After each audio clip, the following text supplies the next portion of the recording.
श्रीसूक्तं हरि ओं हिरण्यवर्णां हरिणीं सुवर्णरजतस्रजां चन्द्राविरमीं लक्ष्मीं जातवेदो महावह त्वामावह जातवेदो लक्ष्मीमनपगामिनीं यस्यां रणमिन्देयं कामश्वं पुरुषानहम् अश्वपूर्वामृतमध्यमस्तिनाद प्रबोधिनीं श्रियं देवीमुपहय श्रीमां देवीर्जुष्यतां कांसस्मिन्ता हिरण्यं प्राकारार्द्रां ज्वलन्तीं तृप्तां तर्पयन्तीं पद्मेस्तां पद्मवर्णां तामिह भवे श्रियं चन्द्रां प्रभासां यशिषां ज्वलन्तीं श्रियं लोके देवजुष्टामुदारां तां पद्मिनीं शरणमहं प्रपद्य लक्ष्मीर्मे नश्यतां तां वृणे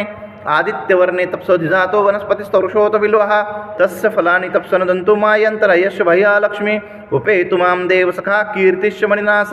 प्रादुर्भूतो सुराष्ट्रेऽस्मिन् कृतिं वृद्धिं ददातु मे शुक्तिपासामलां ज्येष्ठमलक्ष्मीं नाशियम्यम् अभूतिं समृद्धिं च सर्वान् निगृहमे गृहात् गन्धद्वारन्ध्रन्दर्शनित्यपुष्टान् कर्षणीम् ईश्वरी सर्वभूतानां तामिह पवे श्रियं मनसा काममाकुतिं